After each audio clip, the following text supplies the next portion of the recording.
You're listening to the Unwritable Rant podcast with your host and bourbon-soaked storyteller, Juliette Miranda.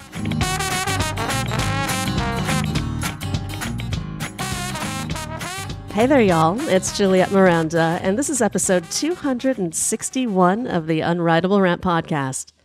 My bourbon-soaked story for you today is about cremation candidates and the right side of wrong.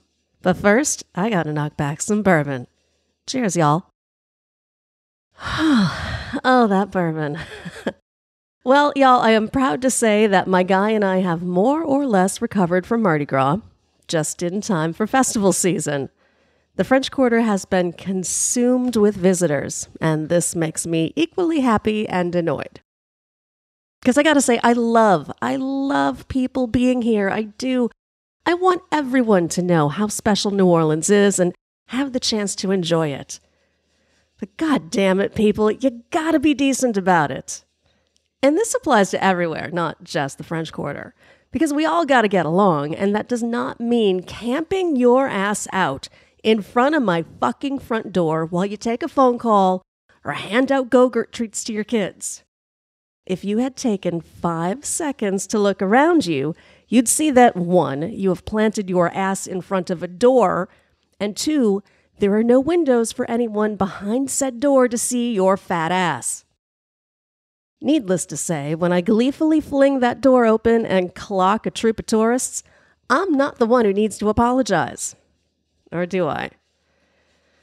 I've kind of been questioning just what side of right I fall on these days, because it sure as hell isn't as simple or clear as I once thought it was. Scrolling through Instagram the other day, I came across a meme that gave me pause. It read, "There are no mistakes, only interpretations." I'm sure the spirit of it was meant to be uplifting in a lemons and lemonade kind of way, but in the moment I could only call bullshit. That's like me plunging a knife into the writer of that meme and saying, "Oops, but hey, don't think of it as a stab wound. I've just given you a portal to your soul."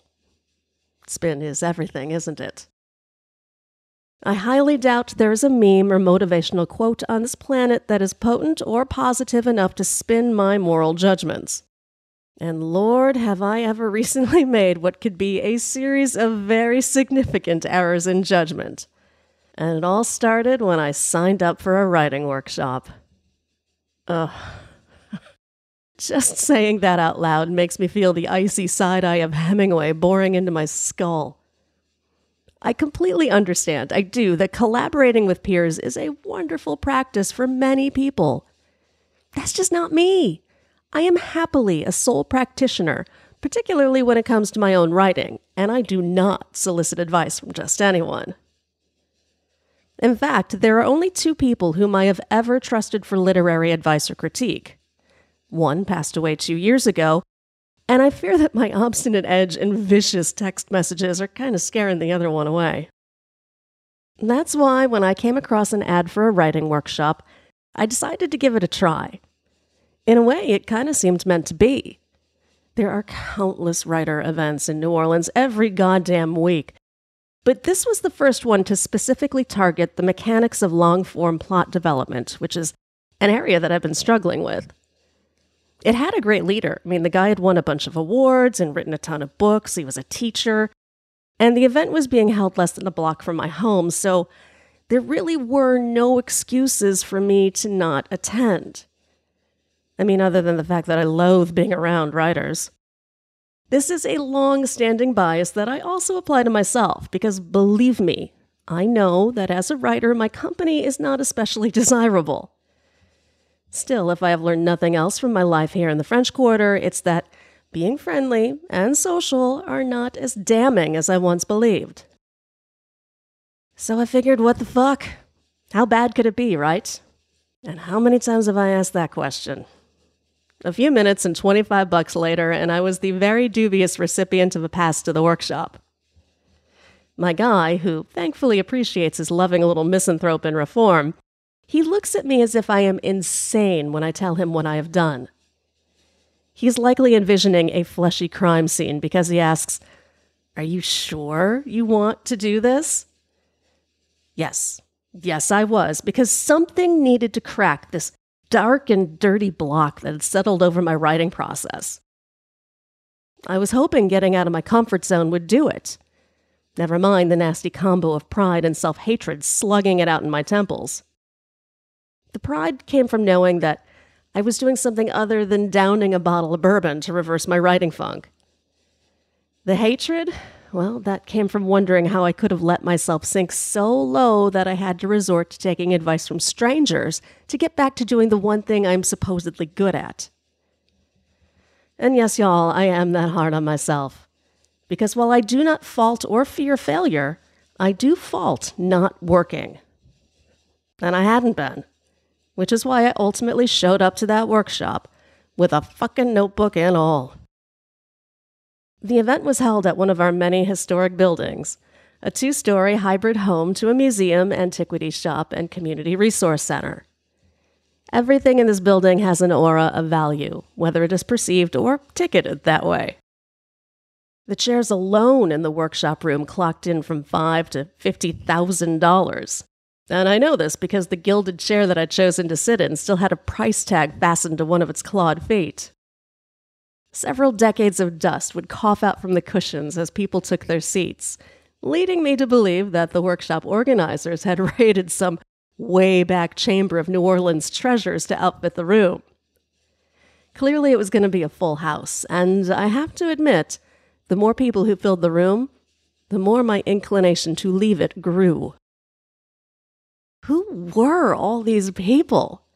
I mean, they couldn't all be writers, particularly the ones who were wearing beads. Now, don't get me wrong. Every local here has a tub jam-packed with beads. We just don't wear them on 10 a.m. on a Wednesday morning outside the boundaries of Mardi Gras.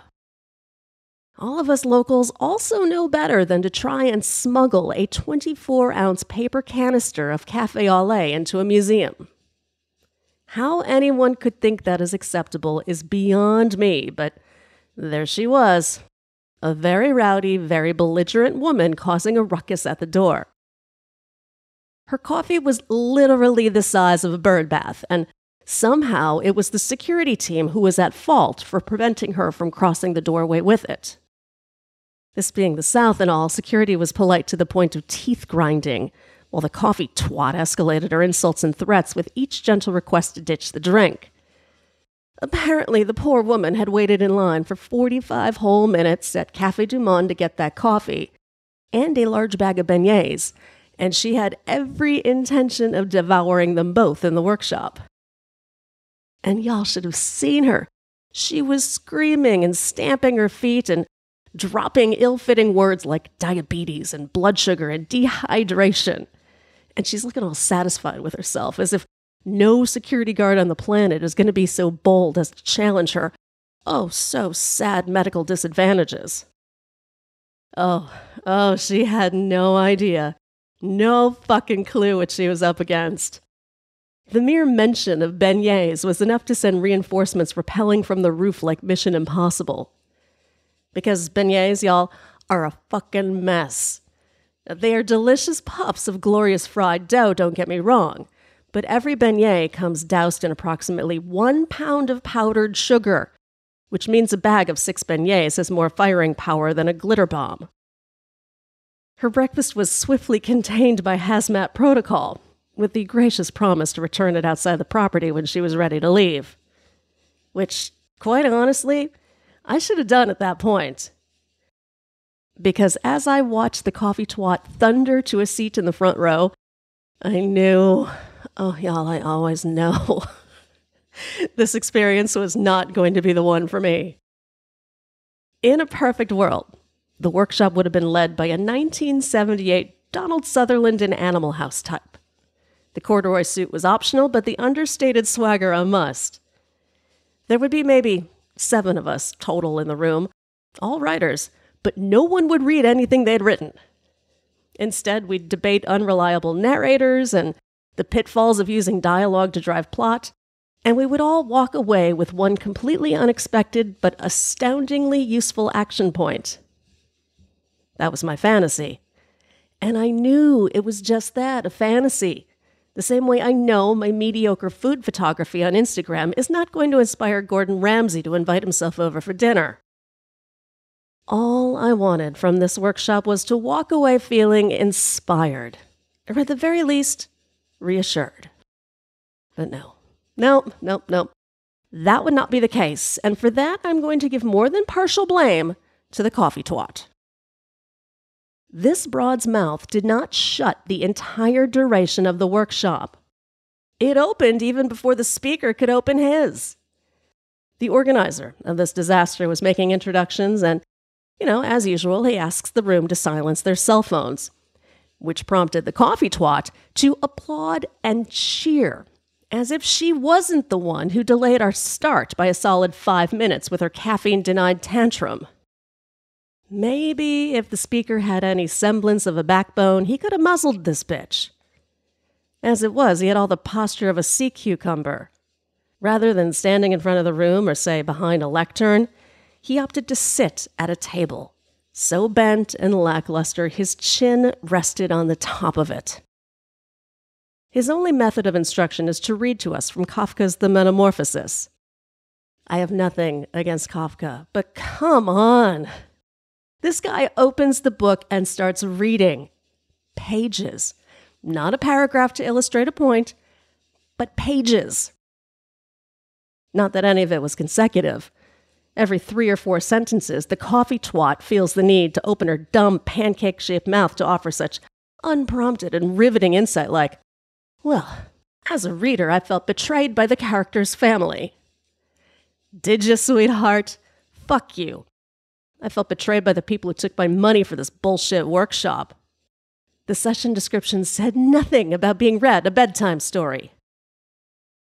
Oh, and I really did try to find something useful in the discussion. But the speaker can't seem to pry Kafka's cock out of his mouth long enough to even say the words plot development. 20 minutes pass, and all I have to show for it is a notebook filled with doodles of bloody arrows and sad faces. The coffee twat eventually commandeers the floor, shushing everyone, including the speaker, so that she can hold a one-sided diatribe on the misogyny of Kafka. Y'all, I don't care if Kafka made tacos out of human toes. This was not the event to discuss it. And if this room full of beaded marionettes wasn't going to do something about it, then goddamn it, I was.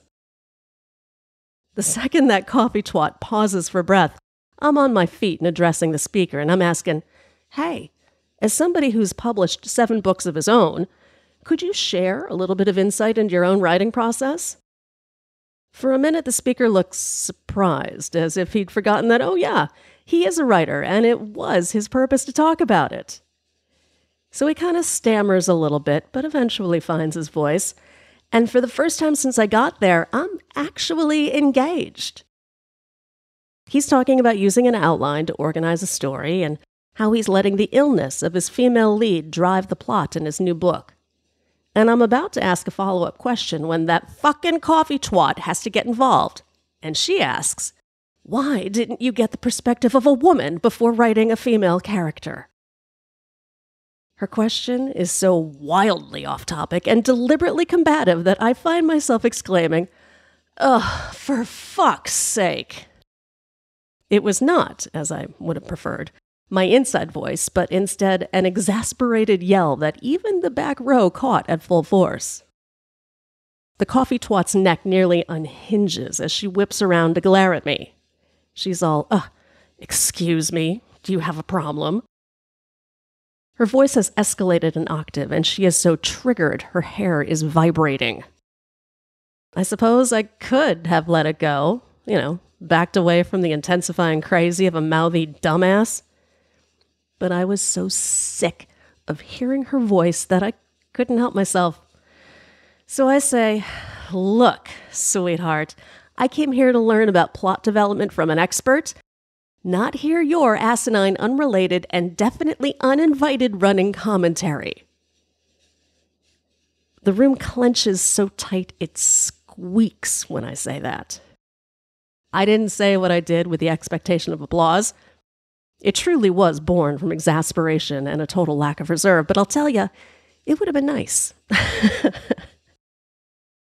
As my words linger and the quiet becomes more uncomfortable, I start to scan the room, hoping that I will see maybe a few nods, a thankful smile from a fellow writer who was too shy to address the verbal bully himself.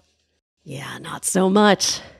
I'm met with the intense disapproval reserved for monsters and people who rip the legs off grasshoppers. And for a minute I wonder, was I so wrong? Am I a monster? These people seem very confident that I am. They're so sure I can already see them crafting their Facebook posts about the asshole who interrupted their glorious not leader in her condemnation of Kafka. Fine. I grab my notebook and I say, don't worry, y'all. I'll leave. But god damn it, I am a polite monster if nothing else, so I say to the speaker, I would have enjoyed learning more about your book. And to the twat, the only thing I can say is, enjoy your coffee. As for me, well, I wound up at my favorite bar venting over bourbon to my girlfriend, Honey. She is sympathetic but unmoved, and she's all, girl, are you really surprised? Although Honey had been supportive of my attending the workshop, she was also far more realistic about it, and had maintained all along that I didn't need someone to tell me how to tell a story. Stories happen, she'd say. You just need to give them words. Sure, easier said than done, especially when you've just deleted 200 pages of crappy words. All right, I didn't delete them. I just filed them away in a folder named Shit Not Worthy of Reading. Since then, I'd been staring at the 20 pages of words I do like and agonizing over what to do next. The workshop, obviously, was not it. That left Bourbon and Honey, who has just excused herself to take a call. It's not something she does very often. Frankly, her phone rings even less than mine does, so I worry that something might be wrong. I see her nodding a lot and asking her caller odd questions like, how many pounds are there? And did you check if they're flushable? After a few more minutes, she sighs, gives an address, and tells her caller to meet her there in an hour. Honey looks very annoyed when she hangs up, and I wish there was a way to convey what a joy it is to see Honey annoyed. Not that I want my friend to feel out of sorts, mind you, but I love seeing her cool Southern demeanor melt into that of a James Bond villain, one who is clearly teetering on a psychotic episode. Apparently her friend has, and I'm quoting here, all the sense of a raccoon on a runway, and is currently burdened with approximately 50 pounds of pharmaceuticals that he needs to dispose of. How or why he came into the said drugs isn't clear. What is certain is that the amount and type of medication he has cannot be flushed down the toilet. Which is yet another example of how movies lie to us. You see every movie and you got the drug czar just dumping piles and piles of coke or whatever down the toilet. But you can't do that. I first learned this little nugget from a hospice worker after a family member had passed away from cancer. I remember watching her sit at the kitchen table and methodically crack pills in half and pour the contents into a mixture of coffee grounds and black pepper, which she then smeared into a diaper. It seemed a needlessly complicated means of disposal, but she explained that the drugs would contaminate the water supply if flushed. And since children, cats, and crackheads could get into the pill bottles if thrown away in the trash, she had to make the remains as unappetizing as possible. I recall this to Honey, thinking that I'm being helpful, but she can only shake her head. There was some unspoken urgency to the situation, and she had a far more effective and immediate plan. Which is, y'all, how I found myself in an Uber, hightailing it to the local crematorium. Okay, you have no idea what it is like to be sitting in the back of an Uber, winging your way across town to a crematorium. Conveniently, my guy was out of town for work that week, and I was just boozy enough to jump at the chance when Honey asked me if I wanted to tag along. Not that I knew I was going to a crematorium at first. Honey only asked if I was cool with dead bodies as we were getting into the Uber. And what else could I say but, sure, I love dead bodies. It is probably for the best if I am less than specific about exactly where we wound up, but I will say the whole situation was giving off some serious Return of the Living Dead vibes. When we pulled up to the concrete structure, Honey's friend was standing at what I presume was the delivery entrance. He was wearing a polo shirt and khakis and had a dry cleaning bag slung over one shoulder, which, let's be honest, contained about as much clothing as my flask did apple juice. Honey taps at her phone, and the next thing I know, we're being ushered into a windowless yet very bright room. Introductions are not made. It's an understandable break from the courtesy I'm used to, although I have to admit I'm a little disappointed. I've never met anyone who worked in a crematorium, and quite honestly, I had questions. But it was not the time to play Mr. Rogers' Neighborhood, so I relegate myself to the back of the pack, and I watch as Honey and her friend are pointed toward two very lengthy boxes. They're not caskets exactly, not the kind that you would see at a funeral, but instead kind of cardboard-like crates containing exactly what you would expect. These are the last cremation candidates for the day, which I have to admit I was delighted to learn is determined by weight. Apparently, the lighter the corpse, the less smoke it produces, and the less bother it is to neighbors while eating dinner. Honey and her buddy are instructed to distribute their waste evenly between the two boxes. She reaches into the nylon sack and comes up with a handful of pills and patches she scatters alongside the bodies. She is so nonchalant about decorating a corpse with drugs, I have to ask, Honey, have you done this before? And I know the answer. I don't need her half smile to tell me that this is the least of repeat semi-criminal acts Honey has committed in her lifetime. The crematorium dude is also lacking in excitement. His only concern is to remind Honey and her friend to not throw any inhalers into the boxes. He nods at me, then, anticipating my question, and informs me that inhalers will explode in the flames. Because of course they will. As do pacemakers, I'm told. Crematorium dude is suddenly very chatty and begins a macabre round of show and tell. Pacemakers, internal defibrillators, and other select internal devices are removed before cremation because they have batteries that will explode. And that, he emphasizes, is bad. And there was that word, bad. Clearly it wasn't a moral judgment in this instance, but it still got me thinking about action and consequences and that whole right and wrong thing. Looking at my girlfriend and her buddy dropping the last of a suspect bag of pharmacy-grade drugs at the feet of two dead guys, I suppose it's safe enough to say that legally that wasn't exactly right. Personally, though, I just saw two friends helping a guy out of a potentially tough situation. Admittedly, I have no clue how he got himself into it. But knowing what I do with Honey, I trusted her judgment enough to know that they were on the right side of wrong. We didn't stick around after the first box was shoved into the flames. One more fun fact about dead bodies is that they take about 2.5 hours to burn, and none of us wanted to wait it out. So, Honey's fool friend drove us back to the French Quarter. It was the least he could do, after all, and he let us out at the same bar where we started. As she and I settle down with a fresh round of drinks, she asks, "So, you feel better about everything now?" And you know what? I did. Honey was right all along. I don't need anyone to tell me how to write a story. All I need is a series of questionable actions and judgments and maybe a dead body or two. And if that makes me a monster, I'll fucking own it. Cheers, y'all. Thank you so much for listening to this episode of the Unwritable Rant podcast. There's a shitload of back episodes that you can check out if you haven't already, or hey, listen to them again. Just go to theunwritablerant.com. You'll find all of that good stuff there. Plus a little link to buy me a drink if you're so inclined. And don't forget to follow me on Twitter. Y'all, I love Twitter. I am at Morning Neurosis there, and I will be posting all sorts of goodness there. More so than I have in the past because, well, I got a lot to say and I want to keep y'all posted about the book and everything else that I've got going on. So until the next time I get around to posting another podcast episode, I hope y'all have a great time.